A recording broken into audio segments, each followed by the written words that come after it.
Hey everyone, this is Nathan Williams with blackgrind79.com, and today I'm going to bring you my top 14 poker beginner tips. I wish something like this was available when I was first starting out in the game. It would have saved me a lot of time and money because I had no idea what hands to play, when to bet, raise, bluff, and fold, all that stuff. So hopefully this video is going to help some of you guys who are just starting out in the game, or if you're struggling in small stakes, you're having a hard time turning a consistent profit. Now, before I get started, make sure you guys are subscribed to the channel here because I'm putting out small stakes poker videos like this to help you guys out all the time. So let's jump right into it. So poker beginner tip number one is to be selective with the hands you play. One of the biggest reasons why people struggle to win in poker, especially recreational players, because they play too many hands. One of the best things you can possibly do is just have higher standards for the hands you decide to play, because this is going to give you a mathematical advantage over other players. Now, if you don't know what hands to play, I actually have charts in my free poker cheat sheet, which I will include a link in the description below, and that'll tell you exactly what hands to play. So poker beginner tip number two is to be aggressive with the hands you play. So now that we're playing a strong range of hands, we're going to have a mathematical advantage over people. We want to be aggressive with those hands as well, because it's going to give us more ways to win the pot. Another reason why a lot of newbies kind of struggle to win at poker is because they tend to do a lot more calling and just playing passive in general. And something you need to remember is that it's difficult to make hands in poker. And so one of the key tools that a lot of winning poker players use is playing aggressively, because this gives you more ways to win the pot. It allows you to win the pot by making the best hand or also bluffing them out. So it's important to be aggressive, and that means raising pre-flop and then betting on the flop and often on the turn and river as well. So poker beginner tip number three is to play against bad players. Honestly, you could almost throw everything else on this list out the window, because if you don't play consistently with bad players, you're not going to win in poker. This is the whole point of the game, guys. These are the players we make the money against, so you need to make sure that there are clear, what we call fish, at your table at all times. If you use a HUD software like Poker Tracker, for instance, you play online poker, you can just look for the players that are playing 40% or more of their hands. That's called VPIP. There'll be a link in the description below if you want to learn more about HUD software for online poker and how to get Poker Tracker. But the bottom line is you're looking for players who are limping a lot, who are calling too much. A lot of the stuff that I'm talking about avoiding really on this list. You want to look for players like that, playing a lot of bad hands. Look at what people are showing down with. Did somebody call the whole way with, bottom pair?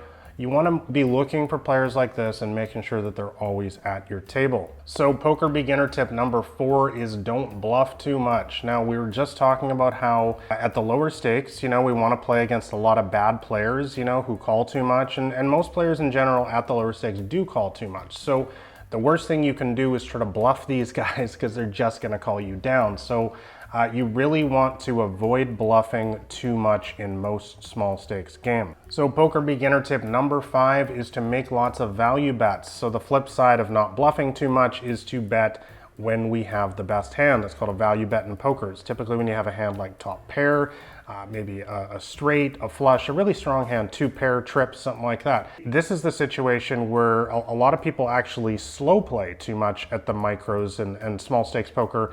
And this is actually when you want to be betting. I know it sounds really basic and simple, but the problem is a lot of people want to make poker more difficult than it is. And actually the best strategy in most small stakes games is usually the most simple strategy, the one that seems so obvious, which is just to bet your good hands and don't bluff when you don't have anything. I know it sounds crazy, but believe me, it works. All right, so poker beginner tip number six is to play within your bankroll. This is another extremely important point, because a lot of poker beginners actually end up going broke frequently because they simply don't have the correct bankroll. Now, a bankroll is the total amount of money that you've set aside to play poker. And the reason why we need to have a large bankroll is because we have this thing called variance in poker, which if you've been playing for any amount of time, you've no doubt already encountered, and that is the natural ups and downs of the game. Now, of course, the whole point of the game is to have more ups than downs, but it doesn't matter how good you are.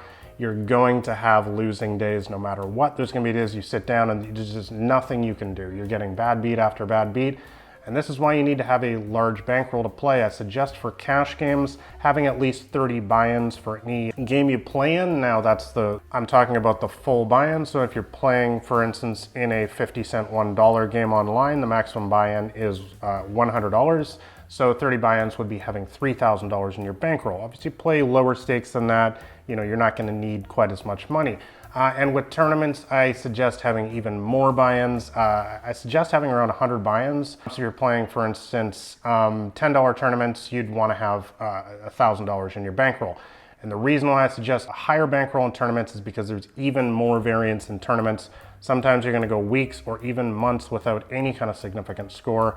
So it's important to have a large bankroll if you play tournaments especially. All right, so poker beginner tip number 7 is to know the hand rankings. Now guys, this might seem really basic and obvious and simple, but it's actually kind of crazy to me how many players in small stakes games actually don't know the hand rankings. Guys, you absolutely have to know this stuff by memory. So I suggest just going on Google and spending 5-10 minutes just Googling poker hand rankings, and it'll give you the top 10 rankings, from royal flush, straight flush, quads, full house, on and on down. You have to know that, a flush beats a straight. This stuff has to be absolutely automatic. So if you're absolutely brand new to poker, the first thing that I would suggest after you watch this video is to simply go to google.com and learn this stuff right now.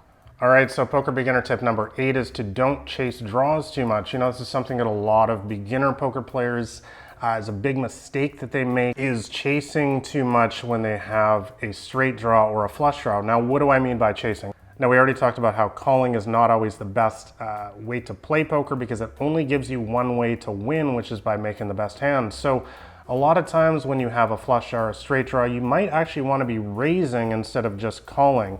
And also sometimes you might want to just fold if the other person is betting big, because you need to remember that a draw is always a mathematical underdog to win the pot. So if they're betting big, especially on the turn and river, often you actually do want to fold your straight or flush draw, or possibly raise in some situations.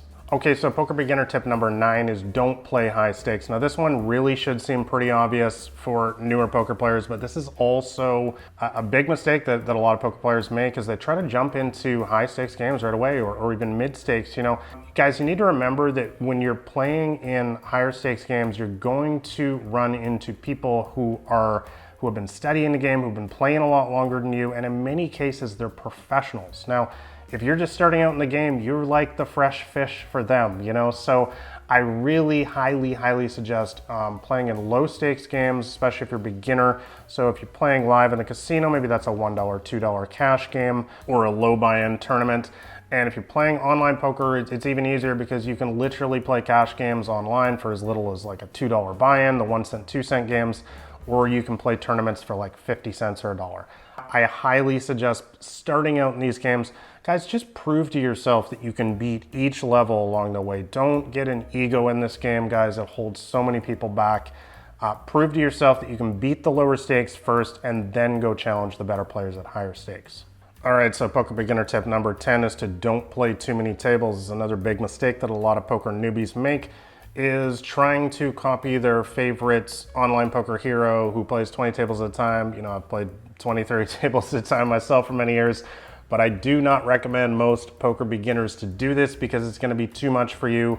It's really important to start with 1 table at a time. You feel like you can handle that, then start slowly adding 1 more table, and just add 1 poker table at a time. Don't start out trying to play 10 tables at once, because a lot of times it's going to be too much for you. You're not able to make your highest quality poker decisions and also game select, find the bad players I already talked about before, and that's going to lower your win rate. So if you're just starting out in poker, just play 1 table at once and slowly add more if you're playing online, if you're able to handle it. So poker tip number 11 is to know your position at the poker table. Now, once again, I cover this in my free poker cheat sheet. It'll be the top link in the description below. It's really important that you understand what early position, middle position, the button, the cutoff, late position, and the blinds are, because we need to change our strategy significantly depending on what position we are at the table. You need to understand that you're going to win way more in late position than you are in early and mid. It's going to change, for instance, the types of hands we play.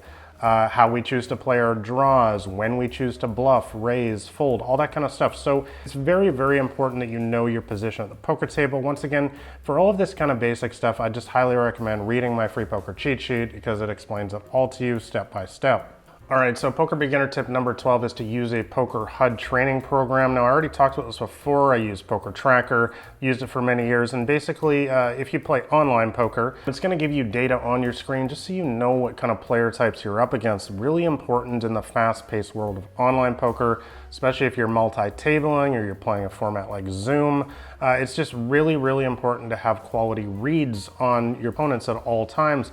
Also, with a program like Poker Tracker, you can study your hands away from the tables so that you can fix your mistakes, find your leaks, all that kind of good stuff. So once again, I'll include a link in the description below so that you can use the poker tracking program that I recommend and use myself. So poker beginner tip number 13 is to invest in your poker knowledge. Now, if you're just brand new to the game, just starting out, this is probably not too important.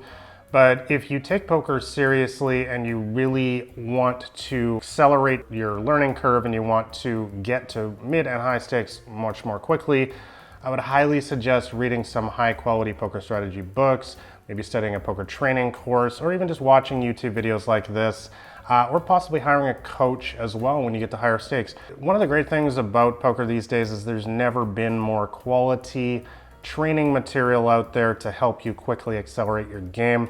If you take poker seriously, I would highly recommend that you're studying some advanced sort of theory on the side when you're not playing poker. Now, if you're looking for a good place to start, I have written 3 poker strategy books myself, and once again, I will include links to those in the description below. And my last poker beginner tip number 14, is simply to have fun. Guys, we need to always remember why we started playing this game in the first place. It's probably because you saw it on TV, you saw some big bluffs, maybe in a YouTube video clip or something like that, and you were really drawn into the excitement of the game, the thrill, the chance to get a big score real fast, maybe to win a bracelet, maybe the World Series of Poker. Winning a bracelet is kind of your dream, or to go pro, be professional, travel the world, whatever you want to do. It's really, really important to understand why we always started playing this game, because guys, there's going to be, like I talked about before, you're going to go through so many, hills and valleys in this game. Sometimes you're going to lose for days, weeks, or even months on end, even if you are a large winning player. Believe me, this stuff happens to everyone, and that's why it's important to have a lighthearted approach to this game and just be ready for all the craziness that's going to come your way. And always remember, no matter what your short-term results are, to just enjoy the moment. Enjoy being able to play, having the luxury to play this card game, whether it's a part-time hobby for you or even if you're a full-time pro. All right, guys, so those are my 14 poker beginner tips. I hope they helped you out. I hope they help you improve quickly in your games and start winning more. If you enjoy watching poker strategy videos like this, make sure you guys are subscribed to the channel here, as I'm putting them out regularly. And also make sure you like the video if you found this video helpful. Lastly, as I mentioned before, make sure you grab a copy of my free poker cheat sheet. It'll be the top link in the description below. That will give you my complete step-by-step strategy for how to crush small stakes games, whether you play cash games, tournaments, Zoom, anything like that. Tells you exactly what hands to play from every position of the table, when to bet, raise, fold, bluff, all that kind of stuff. So thanks a lot for watching, guys. This has been Nathan Williams with BlackRain79.com.